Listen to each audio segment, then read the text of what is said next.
ಆ ಹೊಸ ವರ್ಷಕ್ಕೆ ತಮಗೆಲ್ಲರಿಗೂ ಶುಭವನ್ನ ನಾನು ಕೋರ್ತಾ ಇದ್ದೇನೆ. ಬಂಧುಗಳೇ ಮತ್ತು ವಿದ್ಯಾರ್ಥಿಗಳೇ, ನಮ್ಮ ಮಿಳಿಂದ ಶಾಲೆಗೆ ಕಳೆದ 35 ವರ್ಷಗಳಿಂದ ನೀವು ನಮಗೆ ಆಶೀರ್ವಾದ ಮಾಡ್ತಾ ಬರ್ತಾ ಇದ್ದೀರಿ. ಮುಂದೆನೂ ಕೂಡ ನಿಮ್ಮ ಆಶೀರ್ವಾದ ಇದೇ ರೀತಿ ಇರಲಿ ಅಂತ ನಾನು ನಿಮ್ಮೆಲ್ಲರನ್ನೂ ಬೇಡ್ಕೊಳ್ತಾ ಇದ್ದೇನೆ. ಮತ್ತೆ ಈ ವರ್ಷದ ಶಾಲಾ ವಾರ್ಷಿಕೋತ್ಸವ ಮತ್ತು ಸಾಂಸ್ಕೃತಿಕ ಸೌರಭ ಕಾರ್ಯಕ್ರಮ ಅತ್ಯಂತ ಯಶಸ್ವಿಯಾಗಿ ನಡೆದಿದೆ ಅಂತ ನಾನು ಘೋಷಿಸಲಿಕ್ಕೆ ಇಷ್ಟಪಡ್ತೇನೆ.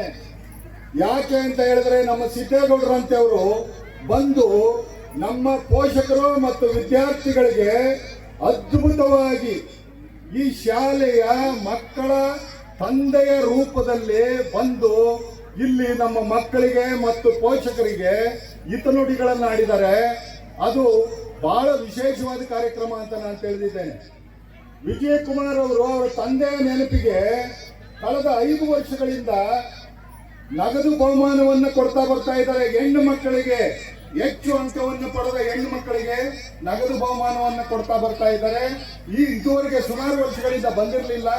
ಈ ವರ್ಷ ಅವರು ಖುದ್ದು ಬಂದು ನಮಗೆ ನಮ್ಮ ವಿದ್ಯಾರ್ಥಿನಿಗೆ ನಗದು ಬಹುಮಾನವನ್ನು ಕೊಟ್ಟು ಹೋಗಿದ್ದಾರೆ. ನಾನು ಯಾಕೆ ಇದನ್ನ ವಿಶೇಷವಾದ ಕಾರ್ಯಕ್ರಮ ಅಂತ ಕರಿತೀನಿ ಅಂತ ಹೇಳಿದ್ರೆ, ನಮ್ಮ ಮಿಳಿಂದ ಶಾಲೆಯ ಒಳ್ಳೆತನಕ್ಕೆ ನೀವು ಯಾವ ರೀತಿ ಸ್ಪಂದಿಸ್ತಾ ಇದ್ದೀರೋ ಇಡೀ ಸಮಾಜ ನಮ್ಮ ಜೊತೆ ಇವತ್ತು ನಿಲ್ತಾ ಇದೆ. ಅದೇ ನಮ್ಮ ದೊಡ್ಡ ಆಸ್ತಿ. ಮುಂದೆನೂ ಕೂಡ ನಿಮ್ಮ ಆಶೀರ್ವಾದ ಇದೇ ರೀತಿ ಇರಲಿ ಅಂತ ಮತ್ತೊಮ್ಮೆ ನಿಮ್ಮೆಲ್ಲರನ್ನ ನಾನು ಕೋರ್ತಾ, ನಮ್ಮ ಶಾಲೆಯ ದೊಡ್ಡ ಆಸ್ತಿ ಅಂತ ಅಂದ್ರೆ ನಮ್ಮ ಶಾಲೆಯ ಶಿಕ್ಷಕರು. ಅದಕ್ಕೋಸ್ಕರನೇ ಇಷ್ಟು ವರ್ಷಗಳ ಕಾಲ ನಮ್ಮ ಶಾಲೆಯನ್ನ ಕಿಂಚಿತ್ತೂ ದಾರಿ ತಪ್ಪದ ರೀತಿಯಲ್ಲಿ ನಡೆಸಿದಂತವರು ನಮ್ಮ ಶ್ರೀಮತಿ ಆಶಾ ಶಿಕ್ಷಕಿ. ಅದಕ್ಕೋಸ್ಕರನೇ ಈ ಸಾರಿ ಅವರಿಗೆ ವಿಶೇಷವಾಗಿ ಗೌರವವನ್ನು ನಾವು ಸಲ್ಲಿಸ್ತಾ ಇದ್ದೇವೆ.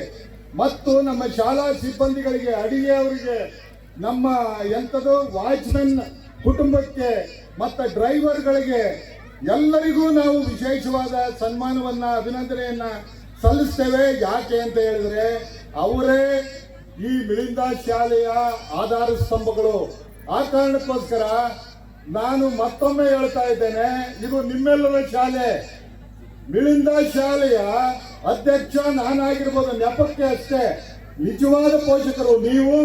ನಿಮ್ಮ ಬೆಂಬಲ ಇದೇ ರೀತಿ ಸದಾ ಈ ಮಿಳಿಂದ ಶಾಲೆಯ ಮೇಲೆ ಇರಲಿ ಅಂತ ಮತ್ತೊಮ್ಮೆ ವಿನಂತಿಯನ್ನ ಮಾಡ್ತಾ, ಸಾಂಸ್ಕೃತಿಕ ಸೌರಭ ಕಾರ್ಯಕ್ರಮಕ್ಕೆ ಸಿದ್ಧರಾಗಿ ಇನ್ನು 2 ಗಂಟೆಗಳ ಕಾಲ ಸತತವಾಗಿ ನಿಮ್ಮ ಮಕ್ಕಳು ಸಾಂಸ್ಕೃತಿಕ ಕಾರ್ಯಕ್ರಮಗಳನ್ನ ನಿಮ್ಮ ಮುಂದೆ ಪ್ರದರ್ಶನ ಮಾಡ್ತಾರೆ. ಅದು ಎಲ್ಲಕ್ಕಿಂತ ಕಿರೀಟಪ್ರಾಯವಾಗಿ ನಂಗಜಮ್ಮ ಅನ್ನುವ ನಾಟಕವನ್ನ ಪ್ರಕಾಶ್ ರಾಜ್ ಅವರು, ಬಹಳ ದೊಡ್ಡ ಸಿನಿಮಾ ನಟರು, ಅವರು ನಮ್ಮ ಶಾಲೆಯನ್ನು ಆಯ್ಕೆ ಮಾಡಿಕೊಂಡು ನಮ್ಮ ಮಕ್ಕಳ ಮೂಲಕ ನಮ್ಮ ನಂಗಜಮ್ಮ ಅನ್ನುವ ನಾಟಕವನ್ನ ಸಿದ್ಧಪಡಿಸಿ ಅದು ಈಗ ಪ್ರದರ್ಶನಗೊಳ್ಳುತ್ತೆ. ಅದನ್ನು ಕೂಡ ತಾವು ನೋಡಿ ನಿಮ್ಮ ಮಕ್ಕಳನ್ನ ನೀವೇ ಆಶೀರ್ವದಿಸಿ ಬೆಂಬಲಿಸಿ ಅಂತ ನಾನು ವಿನಂತಿ ಮಾಡಿ ನನ್ನ ಅಧ್ಯಕ್ಷೀಯ ಭಾಷಣವನ್ನು ಮುಗಿಸ್ತೇನೆ. ನಮಸ್ಕಾರ.